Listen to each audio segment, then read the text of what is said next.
Hello नमस्कार, Rao academy के online platform पे मैं हृदय शर्मा आपका स्वागत करता हूं।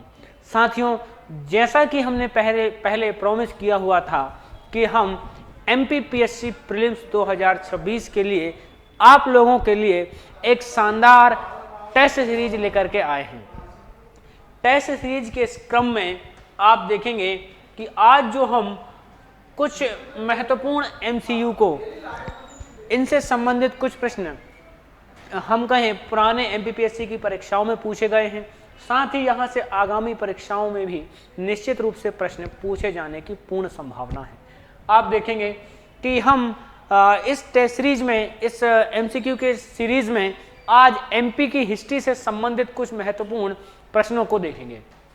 तो पहला जो प्रश्न है हमारा कि 6ठी शताब्दी ईसा पूर्व की बात कर रहा है। आपने जिन लोगों ने इंडिया की हिस्ट्री पढ़ी हुई है वो जानते हैं 6th सेंचुरी जो बीसी है, इसका इतिहास में कितना महत्वपूर्ण स्थान है।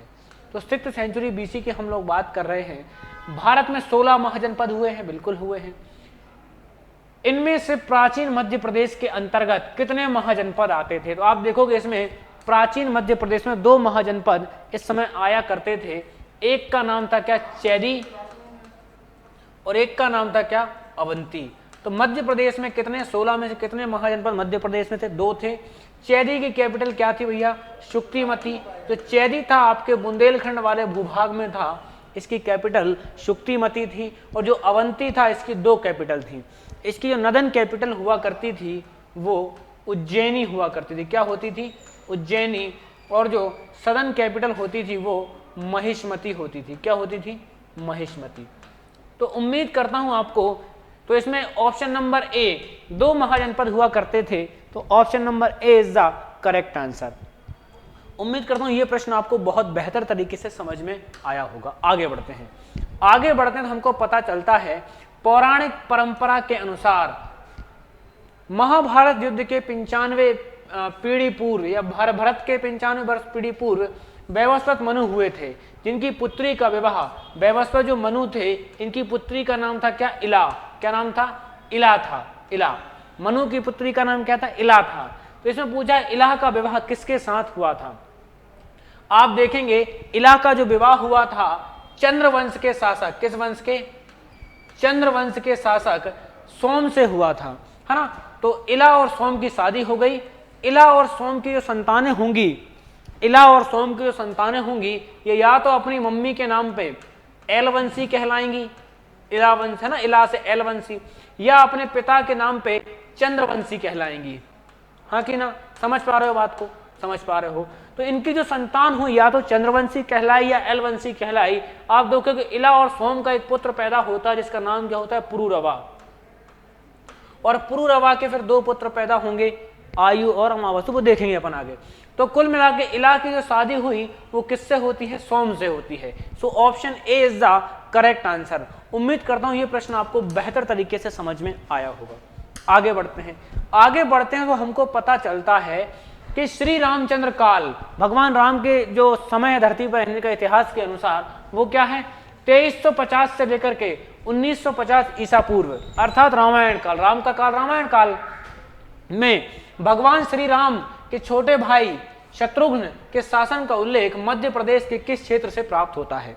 तो आप देखेंगे कि जो भगवान श्री राम के छोटे भाई थे शत्रुघ्न ने कहां शासन किया? तो विदिशा पर शासन किया। और विदिशा का पुराना नाम हमको भेलसा दिखाई पड़ता है। क्या है? भेलसा यहाँ का पुराना नाम है, और इसे बेसनगर भी कहते हैं। क्या कहते हैं? बेसनगर के नाम से भी इसे जाना जाता है। तो शत्रुघ्न, ध्यान से समझना, जो शत्रुघ्न है, इन शत्रुघ्न ने कहां शासन किया है? तो आप कहेंगे इन्होंने विदिशा पे शासन किया है। इसके साथ आप जानते हो कि जो हमारे भरत हैं, भरत जी, भगवान राम के छोटे भाई भरत का एक पुत्र था तक्ष। तो तक्ष ने कहां शासन किया है? तक्षशिला शहर बसाया और वहां शासन किया। तो भरत के पुत्र तक्ष ने तक्षशिला पे शासन किया, है ना।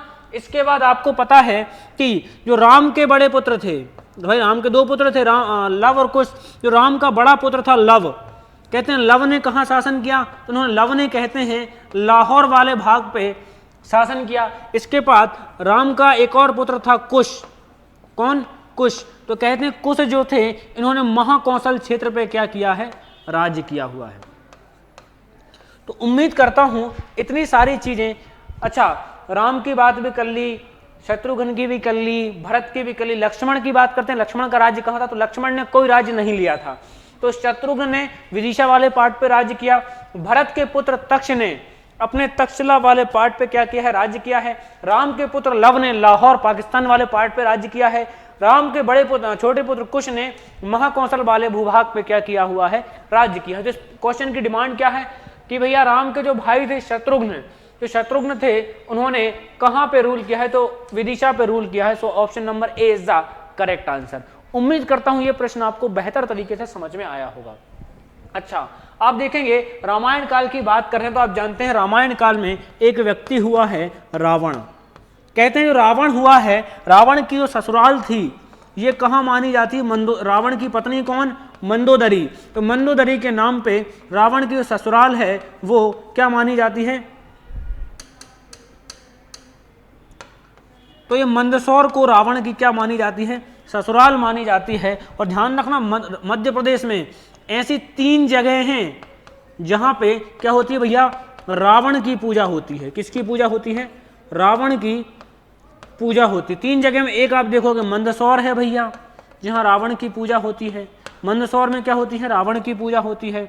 हम बोले एक जगह क्या है, विदिशा में रावण की पूजा होती है, और एक शाहजहांपुर में एक जगह है भातखेड़ी, शाहजहांपुर में एक जगह है भातखेड़ी, वहां पे क्या होती है, रावण की पूजा होती है।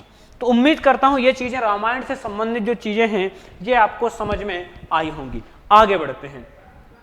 हमारा अगला क्वेश्चन यहां से हमको दिखाई पड़ता है, क्या है अगला क्वेश्चन कि अनुश्रुतियों और परंपरागत इतिहास के रूप में मध्य प्रदेश के विभिन्न क्षेत्रों में रामायण एवं महाभारत के पात्रों से संबंधित नाम प्राप्त होते हैं। ठीक है, जिसमें कौरवों द्वारा पांडवों को मारने के लिए बनाए गए लाक्षागृह का संबंध किस जिले से है या किस स्थान से है। In the form of legends and traditional history names related to characters of Ramayana and Mahabharata are found from different areas of Madhya Pradesh, in which place is related to Lakshagraha built by Kauravas to kill Pandav।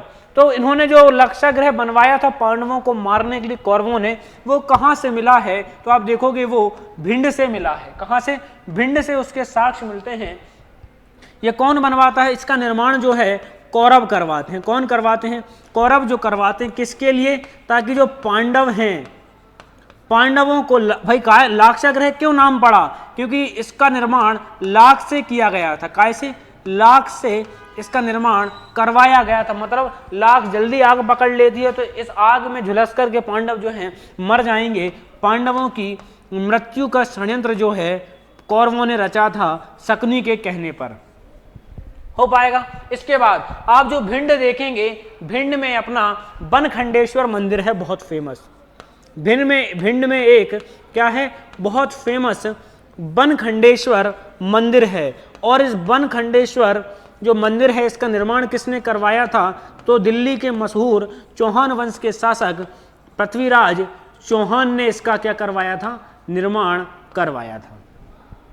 उम्मीद करता हूं ये प्रश्न आपको बेहतर तरीके से समझ में आया होगा। अच्छा, भिंड में एक और जगह है, आप अगर पता है तो आप देखेंगे भिंड में एक जगह है गौहद।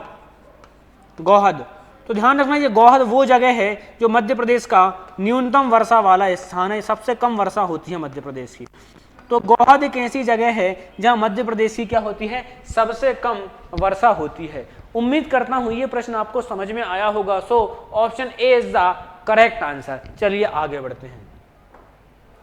अगला प्रश्न क्या कह रहा है, अगला प्रश्न कह रहा है कि भगवान बुद्ध के समय 6ठी शताब्दी ईसा पूर्व में चैदी महाजनपद की राजधानी किस नदी के तट पर हम बोले क्या थी भैया, अवस्थित थी। तो मैंने अभी बताया कि जो चैदी महाजनपद था, चैदी की जो कैपिटल थी वो उसका नाम क्या था, उसका नाम था शुक्तिमती। क्या नाम था, चैदी की कैपिटल का नाम क्या था, शुक्तिमती।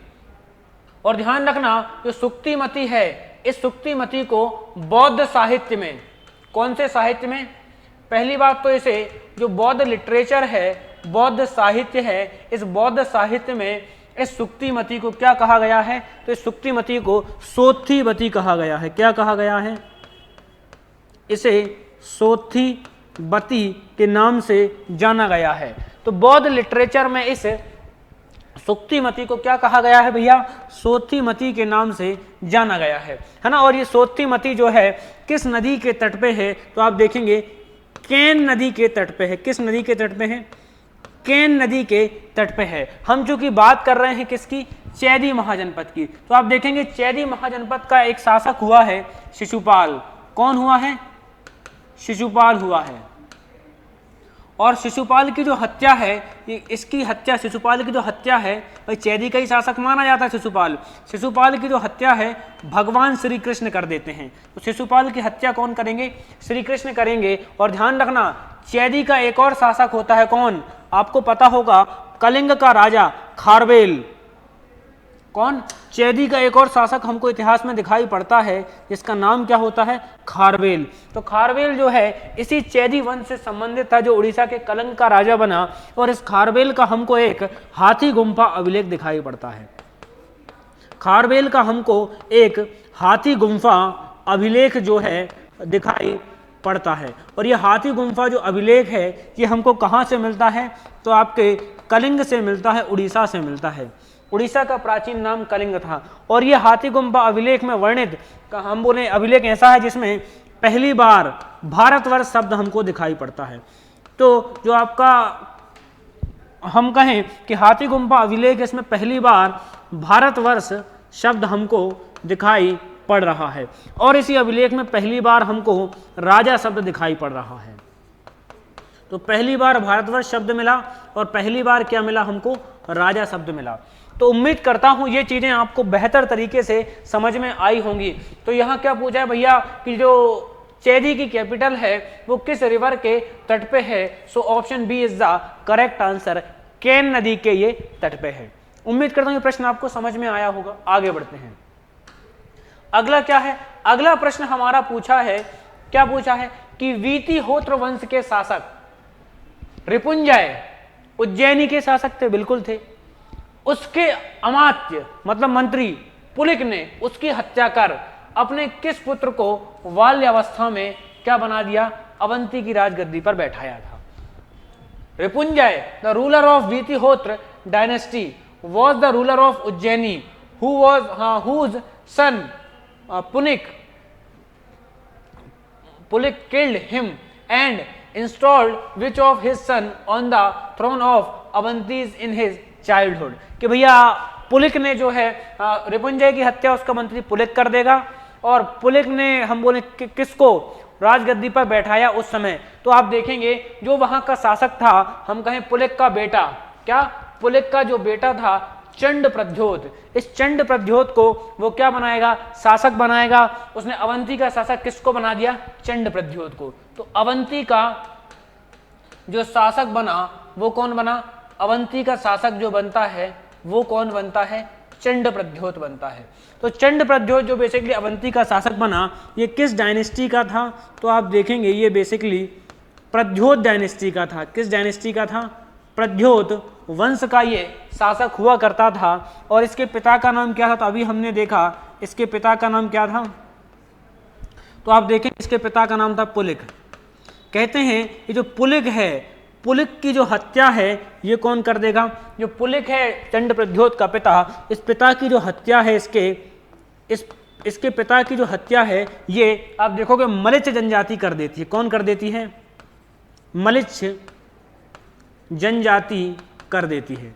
तो इस चंड प्रद्योत के पिता पुलिक की हत्या मलिच्छ जनजाति कर देती है। इसीलिए जो चंड प्रद्योत है ये एक यज्ञ करवाता है जिसका नाम क्या होता है? मलिच्छ यज्ञ।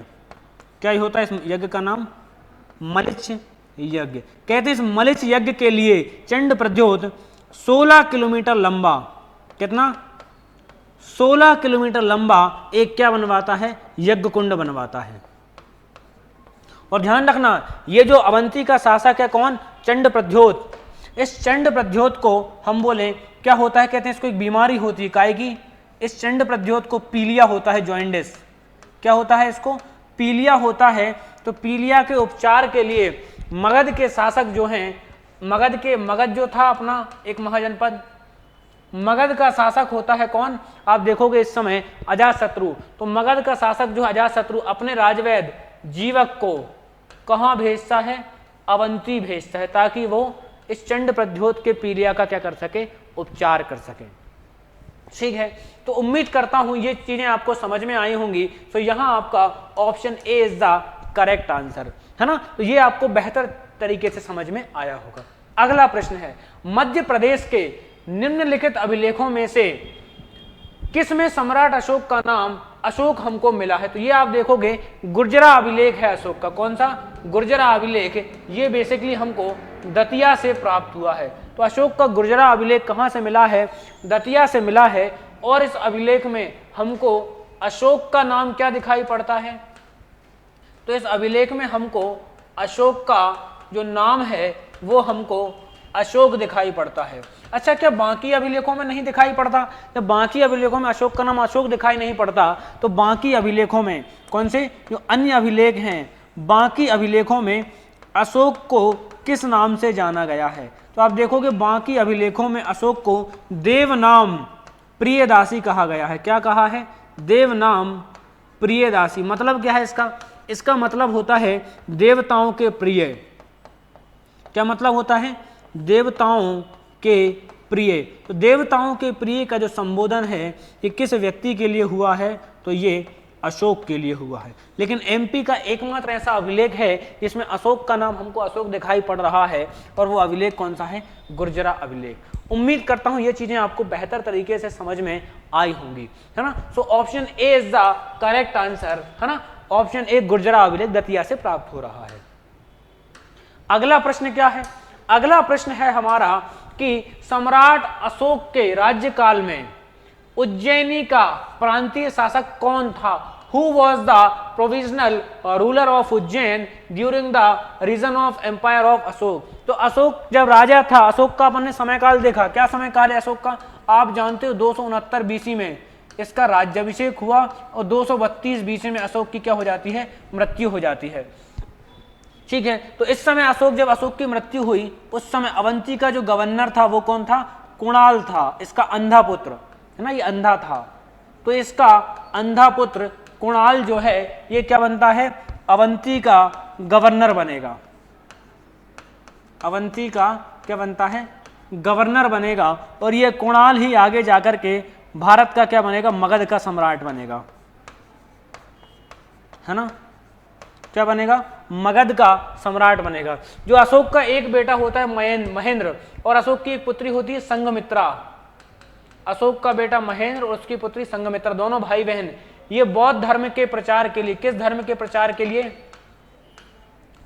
बौद्ध धर्म के प्रचार हेतु सांची से कहां चले जाते हैं, सांची से श्रीलंका चले जाते हैं बौद्ध धर्म के प्रचार के लिए, है ना। और ध्यान रखना, जो महेंद्र और संघमित्रा थे ना, ये विदिशा की राजकुमारी, या हम बोले विदिशा के व्यापारी की पुत्री जो अशोक की रानी थी, विदिशा की राजकुमारी महादेवी से प्राप्त हुए थे, या महादेवी से क्या हुए थे, पैदा हुए थे।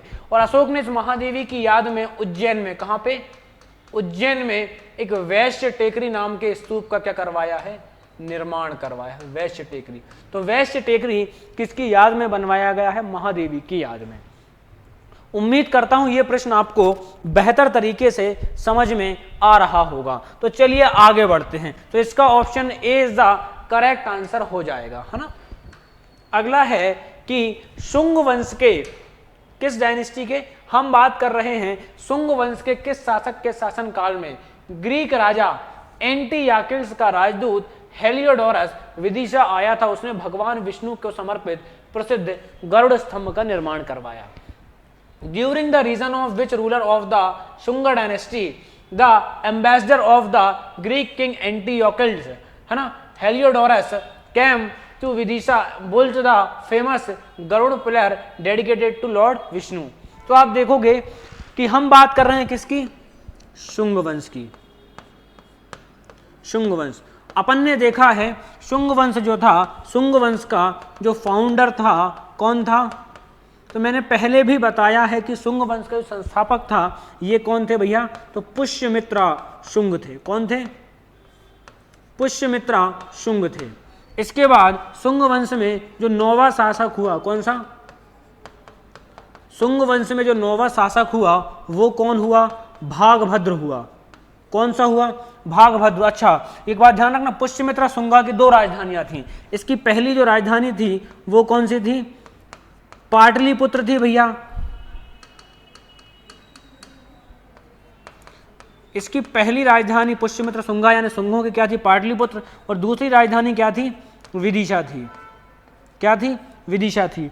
तो इस वंश का जो नौवां शासक हुआ भागभद्र, भागभद्र के जो दरबार में एक व्यक्ति आता है, कहां से? आप देखोगे ग्रीक राजा, कहां का? इसी समय ग्रीक का एक राजा होता है। कहां का? ग्रीक या यूनान का राजा होता है एंटीयाकिल्स। ग्रीक राजा एंटीयाकिल्स हुआ। एंटीयाकिल्स का एक राजदूत था हेलियोडोरस। कौन? हेलियोडोरस। तो ग्रीक राजा एंटीयाकिल्स का एक राजदूत हुआ हेलियोडोरस, जो विदिशा के शासक भागभद्र के दरबार में, हम बोले शुंग शासक भागभद्र के दरबार में आता है और ये विदिशा आकर क्या कर लेता है? भागवत धर्म ग्रहण कर लेता है। कौन सा धर्म? विदिशा आकर इसने भागवत धर्म ग्रहण किया। और भागवत धर्म के भगवान कौन होते हैं? विष्णु जी। कौन से होते हैं? विष्णु जी। तो विष्णु जी की हम बोले सम्मान में इसने गरुड़ स्तंभ बनवाया। क्या बनवाया? गरुड़ स्तंभ इसने क्या किया? बनवाया। और ये गरुड़ स्तंभ जो है इसी को हम बोले खाम्ब बाबा के नाम से जाना जाता है। किस नाम से बेसिकली इसको जाना जाता है? खाम्ब बाबा के नाम से इसको जाना जाता है। उम्मीद करता हूं ये सारी चीजें जो मैंने बताई ये आपको बेहतर तरीके से समझ में। अच्छा, पुष्यमित्र जो शुंग थे ना, इनके एक राज कवि थे। कौन? आप देखो कि पुष्यमित्र शुंगा जो थे, पुष्यमित्र शुंगा के एक राज कवि थे पतंजलि। ये इनके मित्र भी थे, है ना? कौन थे? पतंजलि। और पतंजलि ने एक किताब की रचना की जिसका नाम क्या है? महाभाष्य, है ना? और बाद में पुष्यमित्र शुंग का एक बेटा हुआ अग्निमित्र, है ना? फिर वो शासक बनता है। वो बहुत आगे कहानी शुंग डायनेस्टी में देखेंगे। तो उम्मीद करता हूं इतनी चीजें आपको यहाँ पे बेहतर तरीके से समझ में आई होंगी। अगले प्रश्न को, यहाँ पे तो ऑप्शन क्या हो जाएगा? हम बोले भागभद्र, है ना?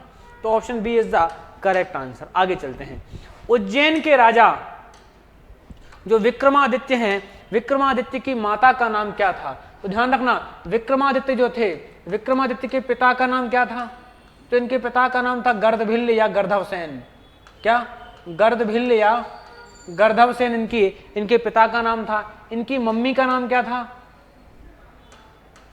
हाँ, जो विक्रमादित्य थे इनकी मम्मी का नाम क्या था? सौम्य दर्शना। क्या नाम था? सौम्य दर्शना। और जो विक्रमादित्य थे इनके भाई का नाम क्या था? तो भर्तहरि इनके क्या था? भाई का नाम हुआ करता था। और ध्यान रखना, जो विक्रमादित्य थे उज्जैन के महान शासक, विक्रमादित्य की कुल देवी कौन थी? तो आप समझोगे तो विक्रमादित्य की कुल देवी थी ये माता हरसिद्धि थी, है ना? कौन सी? माता हरसिद्धि। ये विक्रमादित्य की क्या होती थी? कुल देवी हुआ करती थी। इसके बाद आप देखोगे विक्रमादित्य का जो राज्य था, जैसे भारत राज्य है, भारत एक देश है, तो भारत का नाम क्या? भारत। तो विक्रमादित्य के राज्य का नाम क्या था? मालवगढ़। क्या नाम था? बहुत विस्तृत था, कहते हैं उधर मिस्र तक इसका साम्राज्य ज्यादा था इनका, है ना? तो विक्रमादित्य के राज्य का नाम क्या था? मालवगढ़। और इनकी कैपिटल क्या थी भैया? राजधानी। जैसे भारत देश है, इसकी राजधानी क्या है? दिल्ली। तो वैसे ही इनकी कैपिटल क्या होती थी? तो आप कहोगे सर उज्जैन हुआ करती थी। क्या थी इनकी राजधानी का नाम? उज्जैन इनकी क्या हुआ करती थी? कैपिटल हुआ करती थी। ठीक है, तो इस प्रकार से हम कह सकते हैं विक्रमादित्य की माता का नाम क्या था? सौम्य दर्शना इनकी मम्मी का नाम हुआ करता था। ठीक है, आगे चलें। बाकी अपन जब गर्दभ वंश पढ़ेंगे, गर्दभिल्ल वंश पढ़ेंगे, वहां पे देखेंगे। So option D is the correct answer. आगे चलते हैं। अगला है कि राजा विक्रमादित्य की राज्यसभा में कौन सम्मिलित नहीं था? तो आपको पता है बेताल भट्ट तो थे, ये तो भाई तांत्रिक थे राजा विक्रमादित्य के। कालिदास संस्कृत के महान कवि थे ही थे, है ना? और इन्हें भारत का शेक्सपियर कहा जाता है। वररुचि हम कहें ज्योतिषाचार्य थे, गणतज्ञ थे, नानुक नहीं थे, है ना? तो option D is the correct answer, है ना? आगे चलते हैं। अगला है पश्चिमी मध्य प्रदेश के औलिकर वंश के रूप में वंदु वर्मा का दसपुर अभिलेख कहां से प्राप्त होता है? तो ध्यान रखना, जो आपका हम बोले औलिकर वंश की हम लोग बात कर रहे हैं, किस वंश की बात कर रहे हैं? तो हम लोग बेसिकली औलिकर वंश की क्या कर रहे हैं, बात कर रहे हैं। जो औलिकर वंश की हम बात कर रहे हैं तो हमको पता चला कि इस वंश का जो फाउंडर है, जो संस्थापक है, वो कौन हुआ? तो आप देखोगे नरवर्मा। कौन? नरवर्मा इस वंश का क्या होता है? औलिकर वंश का फाउंडर होता है। ठीक है, इनका शासन क्षेत्र देखेंगे भैया, कहाँ ये लोग रूल कर रहे थे, क्या शासन क्षेत्र है इनका? तो आप देखोगे मंदसौर वाला पार्ट, मंदसौर वाले पार्ट पे ये लोग क्या कर रहे थे? रूल कर रहे थे, औलिकर वंश। आप देखोगे हम बोले कि इस समय इनकी जो राजधानी हुआ करती थी, कैपिटल, राजधानी, इनकी राजधानी क्या थी? तो आप देखोगे कि जो औलिकर वंश था, इनकी राजधानी क्या थी? तो आप देखोगे कि इनकी राजधानी मंदसौर ही हुआ करती थी, है ना। ठीक है, इसके अलावा इनके बहुत सारे अभिलेख हमको प्राप्त होते हैं। जानकारी कहाँ से मिल रही? तो मंदसौर लेख मिला है हमको एक,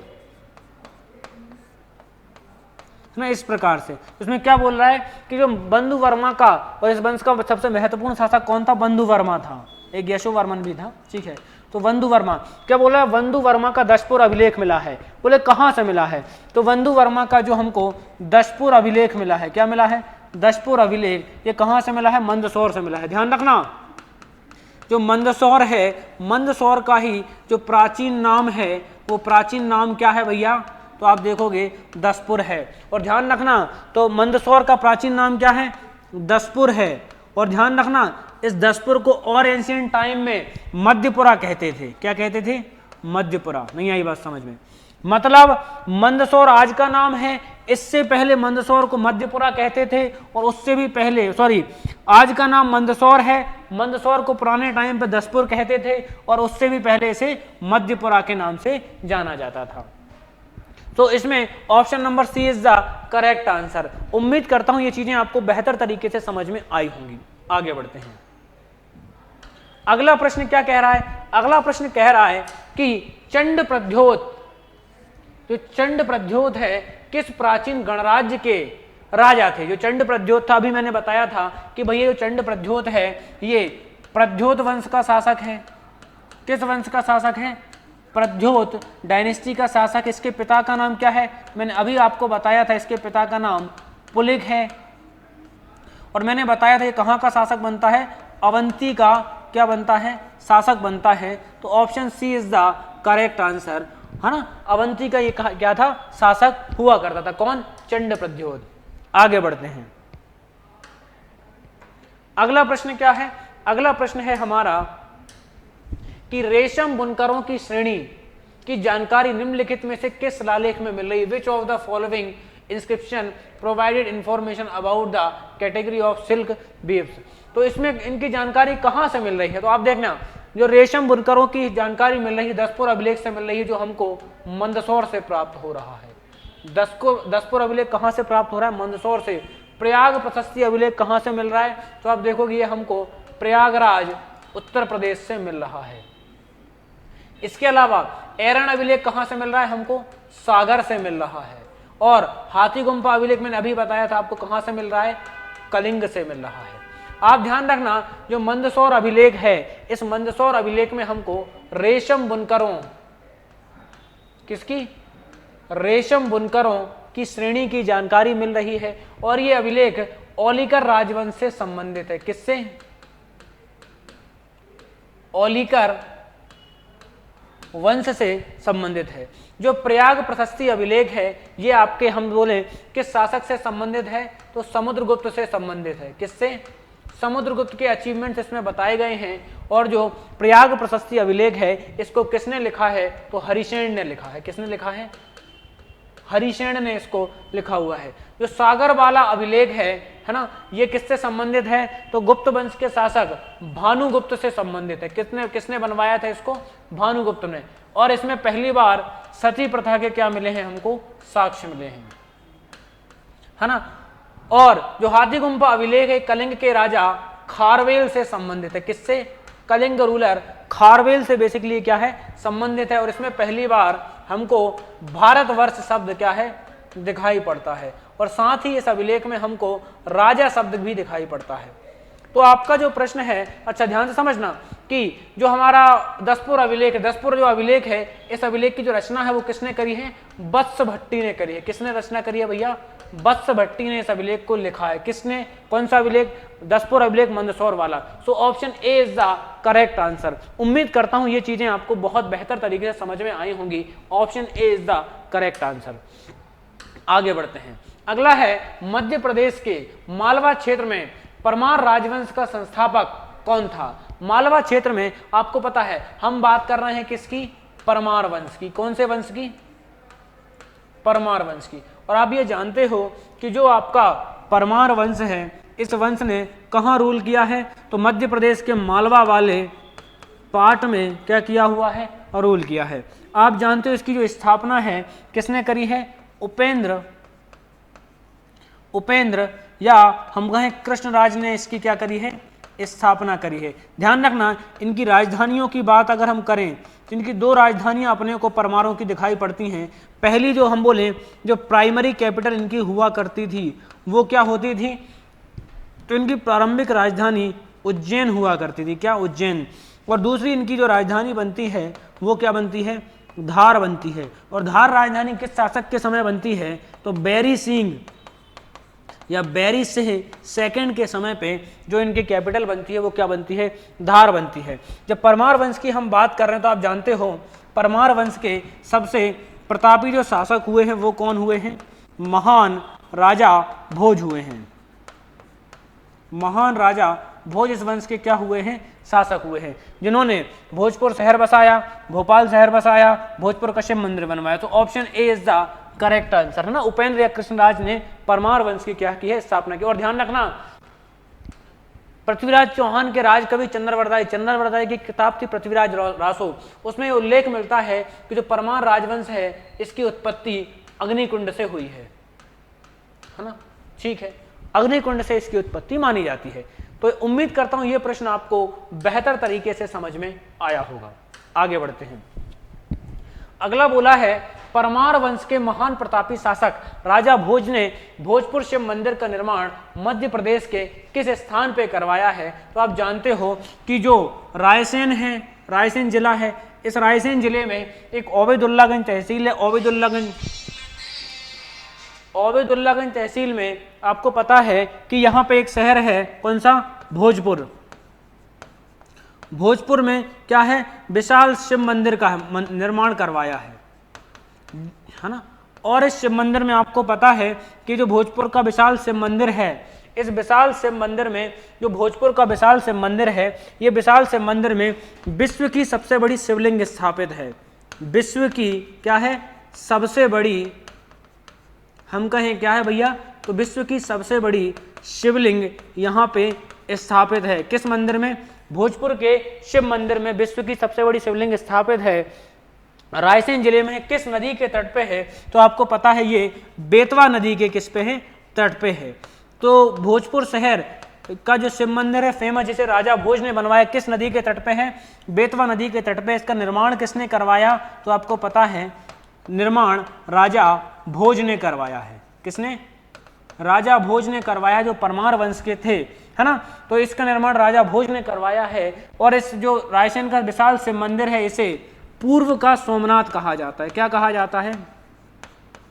पूर्व का सोमनाथ के नाम से भी इसे जाना जाता है। उम्मीद करता हूं ये चीजें आपको रायसेन के विशाल शिव मंदिर के संदर्भ में बहुत बेहतर तरीके से समझ में आई होंगी। So option D is the correct answer, है ना। आगे बढ़ते हैं। आगे बढ़ते हैं तो हमको पता चलता है 17वें क्रमांक का जो प्रश्न है वो क्या कह रहा है कि परमार वंश के महान पराक्रमी राजा भोज द्वारा भोजशाला का निर्माण धार जिले में करवाया गया था। बिल्कुल करवाया गया था। 1514 ईस्वी में किस शासक द्वारा भोजशाला को खंडित कर उसे मस्जिद में परिवर्तित कर दिया गया? आप जानते हो कि मध्य प्रदेश में मालवा सल्तनत आई है। कौन सी सल्तनत? मालवा सल्तनत। आपको पता है मालवा सल्तनत में 3 राजवंश आते हैं। आप सबसे पहले देखोगे, हम कहें कि एक आता है कौन सा? हाँ, मालवा सल्तनत में 3 राजवंश आते हैं। एक आता है अपना कौन सा, हम कहें कि गौरी वंश, एक आता है खिलजी वंश, और एक आता है कौन सा, गुजरात के शासक। हाँ, गौरी वंश, खिलजी वंश, इस प्रकार से। तो आप देखोगे है ना कि जो हम बोले इस भोजशाला का निर्माण जो है महमूद शाह खिलजी ने इसको तोड़वा दिया था, जिसका निर्माण राजा भोज ने करवाया था। तो महमूद शाह खिलजी जो है किस वंश का होता है, ये खिलजी वंश का होता है ना। और गौरी वंश का महत्वपूर्ण शासक होता है होशंग शाह, है ना। तो इस भोजशाला का जो निर्माण है, इस भोजशाला का जो निर्माण है, भोजशाला का जो निर्माण है वो किसने करवाया था। तो ये भोजशाला है कहाँ पे, पहली बात धार में है। किसने निर्माण करवाया, तो राजा भोज ने करवाया। और यहाँ पे सरस्वती जी को क्या किया गया था, स्थापित किया गया था, देवी सरस्वती को। लेकिन देवी सरस्वती की जो प्रतिमा थी उसे यहाँ पे बाघ देवी के रूप में स्थापित किया गया था। भारत में अंग्रेजी शासनकाल आया तो कहते हैं बाघ देवी की इस प्रतिमा को एक व्यक्ति होता है मेजर किनकेयर्ड, क्या नाम होता है, मेजर किनकेयर। कहते हैं ये व्यक्ति मेजर किनकेयर्ड इस बाघ देवी की प्रतिमा को अपने साथ लंदन ले जाता है। तो वर्तमान में ये बाघ देवी की जो प्रतिमा है लंदन के म्यूजियम में रखी हुई है। तो यहाँ पे option A is the correct answer. उम्मीद करता हूँ ये प्रश्न आपको समझ में आया होगा। आगे बढ़ते हैं, आगे बढ़ते हैं तो अपने को पता चलता है कि चित्तौड़ के त्रिभुवन नारायण मंदिर का निर्माण किस शासक ने करवाया था। ध्यान रखना ये कहाँ है, अपना हम कहें कि चित्तौड़ में हो तो राजस्थान में। हम आप जानते हो यहाँ पे मध्य प्रदेश के हम बोले मालवा वाले भाग में परमार वंश हुआ है। परमार वंश के महान राजा हुए हैं राजा भोज। कौन, राजा भोज। ये सबसे प्रतापी शासक थे। इन्होंने बहुत सारे मंदिर बनवाए। भोजपुर का, कहाँ का, भोजपुर का विशाल शिव मंदिर बनवाया, बिल्कुल बनवाया। अपन ने अभी ये कहाँ बनवाया, भोजपुर में बनवाया। इसके अलावा मैंने आपको बताया था कि इन्होंने भोजपुर के शिव मंदिर के अलावा धार में कहाँ पे, या हम कहें कि इन्होंने सरस्वती की क्या बनवाई, विशाल, है ना, सरस्वती सदन बनवाया। कहाँ पे, धार में। भोजशाला बनवाई, कहाँ पे बनवाई, धार में बनवाई। इसके अलावा इन्होंने एक त्रिभुवन नारायण मंदिर बनवाया। कौन सा बनवाया, त्रिभुवन नारायण मंदिर। तो त्रिभुवन नारायण मंदिर राजा भोज ने कहाँ बनवाया, चित्तौड़ में बनवाया। कहाँ पे बनवाया, चित्तौड़ में बनवाया। तो उम्मीद करता हूँ ये चीजें आपको बेहतर तरीके से समझ में आई होंगी। तो क्या बोला, चित्तौड़ के त्रिभुवन नारायण मंदिर का निर्माण किसने करवाया है, तो परमार वंश के महान शासक राजा भोज ने करवाया है। So option C is the correct answer. आगे चलते हैं, अगला क्या है, परमार वंश के राजा भोज का सर्वाधिक लोकप्रिय ग्रंथ कौन सा है जिसमें 23 अध्याय हैं। Which is the most popular book of Parmar dynasty ruler Raja Bhoj of which 83 chapters are available. आप जानते हो कि परमार वंश के महान राजा भोज ने, अपन राजा भोज की बात कर रहे हैं, किसकी बात कर रहे हैं, राजा भोज की। राजा भोज की जब हम बात करते हैं तो हमको पता चलता है कि राजा भोज ने 84 किताब लिखी हैं। कितनी किताबें लिखी हैं, 84 किताबें लिखी हैं। इनमें आप देखोगे चारुचर्या है, तत्व प्रकाश है, बहुत सारी।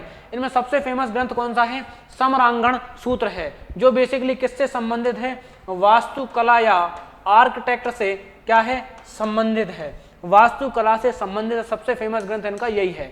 So option A is the correct answer. उम्मीद करता हूं यह प्रश्न आपको बेहतर तरीके से समझ में आया होगा। अगला है कि मध्य प्रदेश के परमार वंश का अंतिम शासक कौन हुआ। आप देखेंगे परमार वंश का अंतिम शासक महकल देव होता है, और महकल देव के साथ ही जो परमार वंश का क्षेत्र है मालवा वाला, इस पर दिल्ली के शासकों का, सल्तनत काल के शासकों का क्या हो जाता है, कब्जा हो जाता है। तो उम्मीद करता हूं ये जो सीरीज है ये आपको बहुत बेहतर तरीके से समझ में आई होगी, है ना। इसी सीरीज को हम आगे कंटिन्यू करेंगे। तब तक के लिए थैंक यू, धन्यवाद, जय हिंद।